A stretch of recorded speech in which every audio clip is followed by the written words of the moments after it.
Hello student, how are you? कसे आहात? Study चालू आहे ना?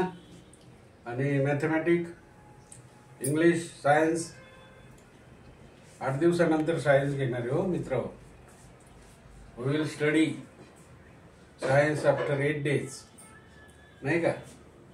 But you learn each and every day half an hour, बरोबर? And write the English novels, poems, rhyming word, sentence, grammar, tense, letter, and verb, and so on.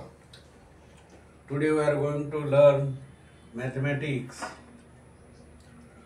5 marks carrying these questions. 7-8 वेळा हाच प्रश्न आलेला आहे मित्र. आता मध्ये बराच गॅप आहे. आता जास्त येण्याची शक्यता आहे हा क्वेश्चन याच प्रकारचा, बरं का? नीट समजून घ्या. एन आईस्क्रीम म्हणजे काय माहिती आहे ना? An ice cream pot has a right circular cylinder. म्हणजे आईस्क्रीम ठेवण्याचं भांड ते राईट सर्क्युलर सिलेंडर सारखं आहे, म्हणजे असंही, बरोबर? Cylinder. Same the radius of base म्हणजे पायाची ही रेडियस आणि ही रेडियस एकच आहे. Radius of base is equal to 12 centimeter. 12 centimeter. And height is 7 centimeter. Height किती आहे? 7 centimeter उंची. The entire ice cream is given to the students. आणि बाकीचे जे काही आईस्क्रीम शिल्लक आहे ते विद्यार्थ्यांना द्यायचंय इन द फॉर्म ऑफ कोन. कोनच्या स्वरूपात याच्यामध्ये बनवलेलं. आणि हे जे एंटायर आईस्क्रीम आहे ते विद्यार्थ्यांना द्यायचंय, बरोबर? In the form of cone. Diameter of the cone is equal to 4 centimetre. म्हणजे याची रेडियस किती होईल? 2. Height of the cone is 3.5 centimetre. Each student is given 1 cone. एक कोन प्रत्येक विद्यार्थ्याला दिलाय. Each student is given 1 cone. प्रत्येक विद्यार्थ्याला एक कोन दिला. हाऊ मेनी स्टुडंट सर्व, किती मुलं सर्व करू शकतील? याच्यात मुलांची संख्या काढायची मित्र हो. तर प्रथम व्हॉल्यूम काढावं लागेल आपल्याला. काय काढावं लागेल? Volume of the cylindrical shape. मग काय होईल?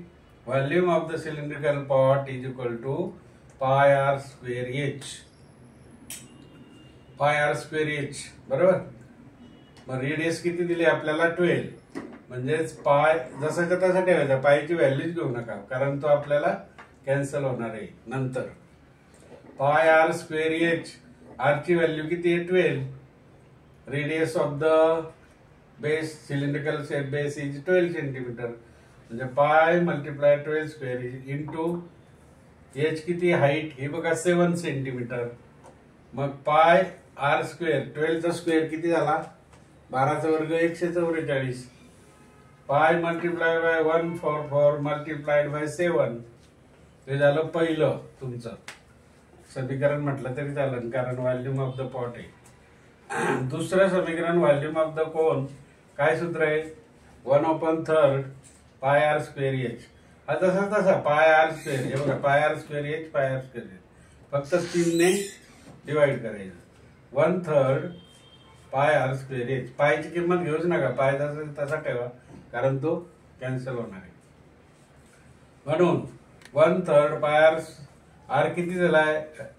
डायमीटर किती आहे? 4 आहे. म्हणून आर किती होईल? 2 सेंटीमीटर. म्हणजे 2चा वर्ग गुणिले 3.5 इज इक्वल टू 1/3 पाय. 2चा वर्ग किती आला? 4. Square of the 2 is equal to 4 multiplied by 3.5.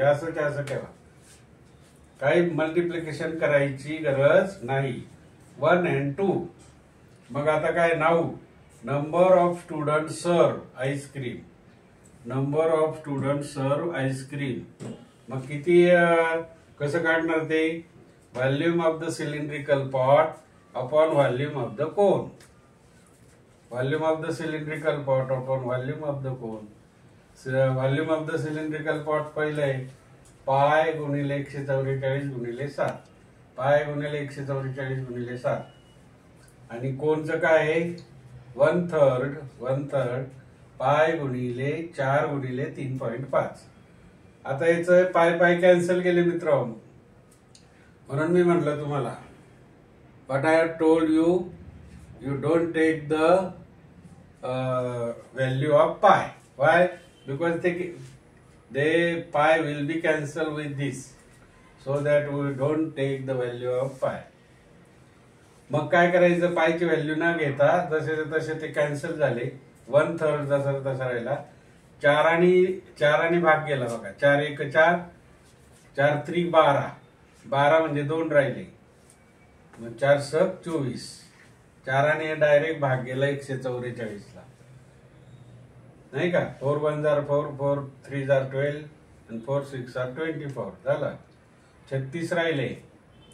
आता इथे 7 आणि 35 ला भाग गेला. 7 1 7, इथं 0.5, 7 5 35, कारण हा डेसिमल पॉइंट इथं आला म्हणजे 0.5 आला, बरोबर. आता हे 0.5 आपल्याला घालवायचे. 0.5 काय करायचे, घालवायचे. मग त्यासाठी काय करावं लागेल, आता 36 आणि 3चा गुणाकार किती झाला, 3 7 18, चला 3 3 9 1 10, 108. 108 छेद 0.5, मग 108 छेद 0.5 आपल्याला या ठिकाणी 0.5 हे डेसिमल पॉइंट घालायचं आहे.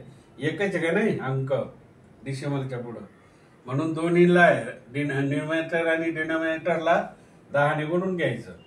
मग याला 10 ने गुणलं तर इथं 5च राहिले. किती राहिले, 5 राहिले, बरोबर की नाही. मग आता 5 ने या 1080 ला भाग द्यायचा, बरोबर की नाही. फार तरी इथं लिहू आपण 1080 भागिले किती 5.